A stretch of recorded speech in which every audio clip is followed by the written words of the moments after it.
Hello beautiful people, welcome back to my channel Archana ముచ్చట్లు. అందరు ఎట్లరు మంచిగా, మేము కూడా మంచిగా ఉన్నాము.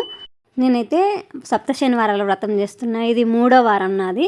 3వ వారానికి వచ్చేసరికి నాకు కొంచెం ఎక్స్పీరియన్స్ వచ్చిందనమాట. ఏది ఎట్లా చేసుకోవాలి, ఏ టైంకి లేస్తే మనకు ఫాస్ట్గా పూజ అవుతుంది అన్నీ కొంచెం ముందుగానే 2 వారాలు చేసినా కాబట్టి కొంచెం ఐడియా వచ్చిందనమాట. సో అందుకే నేను తెల్లవార కంటే ముందే అంటే 4 గంటలకే లేచి ఫస్ట్ నా ఇంట్లో పనులు, నా స్నానం, నా పనులన్నీ కంప్లీట్ చేసేసుకున్నా. First cleaning, mopping, dish washes ఇవన్నీ నేను నైటే చేసుకున్నా. ఎందుకంటే పొద్దున నాకు ఈజీగా ఉండాలని, వర్క్ హర్రీ బర్రీ అయిపోవద్దు, ప్రశాంతంగా చేసుకోవాలి, నేను పూజ అంతా సాఫీగా అయిపోవాలని నేను అన్నీ రాత్రిపూటనే చేసుకున్నా. ఎర్లీ మార్నింగ్ లేచి ఇంకా నేను మనకు మెయిన్ పిండి దీపాలు చలిమిడి చేసుకోవడం, ప్రసాదాల కోసం నువ్వులుండలు, మన ఇష్టం ఏవైనా మనకి ఏవి నచ్చితే మనం ఏవి చేయగలమా మన స్ఫూర్తిగా అనుకుంటే అవన్నీ చేసుకోవచ్చు.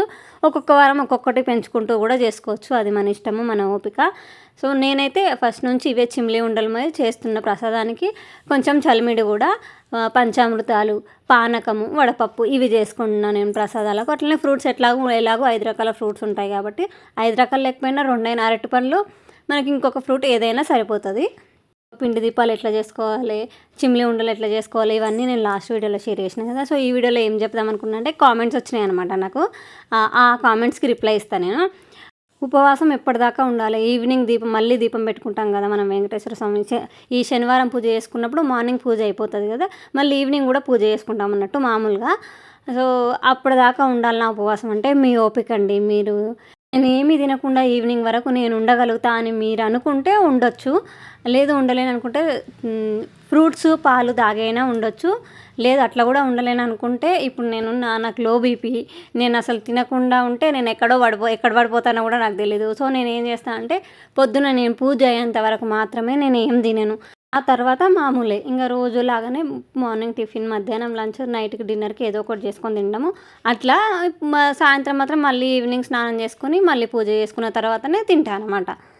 అండ్ ఇంకొక కామెంట్ కూడా వచ్చింది, నాన్ వెజ్ ఎన్ని డేస్ తినొద్దు, మొత్తం సప్త శనివారాల వ్రతం అయిపోయేంత వరకు, పూజ అయిపోయేంత వరకు తినొద్దా అని. అలా అని మనకు నియమం ఏమీ లేదు. ఆ రోజు ముందు రోజు తినకుంటే సరిపోతుంది. బట్ మీ సంకల్పము, మీరు కోరుకున్న కోరిక ఏదైతే నెరవేరాలి కంపల్సరీ. ఇది నేను ఎన్నో చేసినా కానీ నాకు ఈ కోరిక అస్సలు తీరలేదు. సో లాస్ట్ ప్రయత్నంగా నేను ఇది చేస్తున్నాను అనుకున్న వాళ్ళు మాత్రం నా సజెషన్ ఇది, అసలు తినకండి. సప్త శనివారాలు అయిపోయేంత వరకు మీరు తినకండి. నేను కూడా తినట్లేదు. ఇప్పుడు దంపతులు ఇద్దరు చేస్తారు కదా, ఇద్దరు తినొద్దా, హస్బెండ్ ఎక్కడైనా పెళ్ళికి వెళ్ళాల్సి వస్తుంది, వాళ్ళు నలుగురిలోకి వెళ్ళాల్సి వస్తుంది, అప్పుడు మ్యాండేటరీగా తినాల్సి వస్తుంది. మరి వాళ్ళు ఎట్లా అంటే, సో మీరు అనుకునేటప్పుడే వాళ్ళని లాగకండి. మీ మనసులో అనుకొని మీ మట్టుకు ఆగండి. వాళ్ళకు మీరు కూడా తినకండి అని ఆంక్షలు పెట్టకండి. ఏదైనా మనస్ఫూర్తిగా చేస్తేనే మనకు ఫలితం దక్కుతుంది. సో మనం ఒకరు చెప్పడం వల్ల కాకుండా మన మనసుకు అనిపిస్తే మనం ఉండొచ్చు. సో నా అభిప్రాయం ఏంటంటే, మీరు ఉండాలనుకుంటే ఉండొచ్చు, లేదు అనుకుంటే ఆ 2 రోజులు ముందు రోజు మనం పూజ చేసుకునే ఆ రోజు తినకుంటే సరిపోతుంది. అండ్ ఇంకా కొన్ని సిల్లీ థింగ్స్ కూడా, మీరు గాజులు వేసుకోలేదు, ఇట్లాంటి కామెంట్స్ కూడా వచ్చినాయి అనమాట. నవ్వుకున్నాను నేను. యాక్చువల్లీ గాజులు నేను మర్చిపోయినా, అందుకని వేసుకోలేదు. మామూలుగా అయితే నేను రోజు కూడా గాజులు వేసుకుంటా. ఆ ముందు రోజేమో గిన్నెలు కడుగుతున్నప్పుడు పోయినట్టున్నాయి, చూసుకోలేదు నేను. అట్లే హడావిడిగా చేసేసుకున్నాను అనమాట పూజ. సో గాజులు వేసుకోలేదని కూడా కామెంట్ చేస్తుర్రు.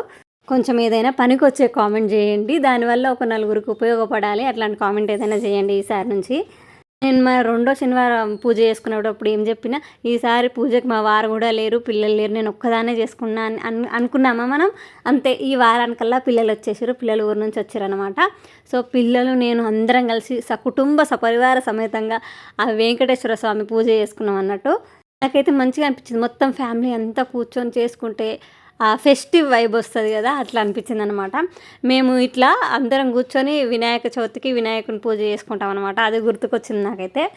ముడుపు మీరేం కట్టిర్రక్క, ముడుపు ఎట్లా కట్టాలని అది కూడా కామెంట్ చేసిర్రు. సో నేను అది క్లియర్గా నేను చూపిస్తాను. నేనైతే ముడుపు ఏం కట్టలేదు, ఎందుకంటే నా కోరికకు ముడుపు కట్టడానికి ఏం లేదనమాట. సో అందుకని నేను ముడుపు కట్టలేదు. జస్ట్ ఒక పేపర్లో రాసి దేవుని దగ్గర పెట్టినాం అంతే. ముడుపులాగా అయితే ఏం కట్టలేదు.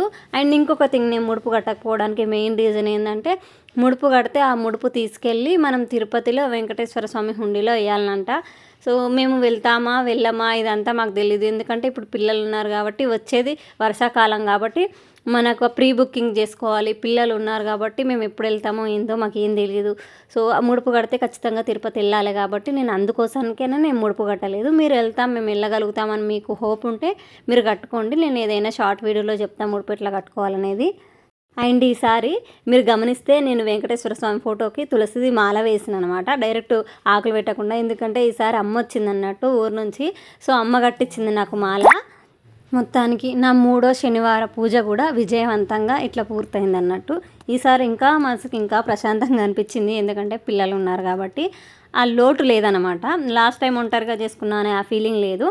మీకు ఇంకేమైనా డౌట్స్ ఉంటే కూడా కామెంట్ సెక్షన్లో కామెంట్ చేయండి, నేను మళ్ళీ వీడియోలో దాని మీద రిప్లై ఇస్తాను. ప్లీజ్ సిల్లీ కామెంట్స్ కాకుండా ఏవైనా ఉపయోగపడే కామెంట్ చేయండి. సో ఇంకొక నా రిక్వెస్ట్, మీరు కనుక మన ఛానల్ చూడడం ఇదే ఫస్ట్ టైం అయితే మన ఛానల్ని లైక్ చేయండి, షేర్ చేయండి, సబ్స్క్రైబ్ చేయడం మాత్రం అస్సలు మర్చిపోకండి.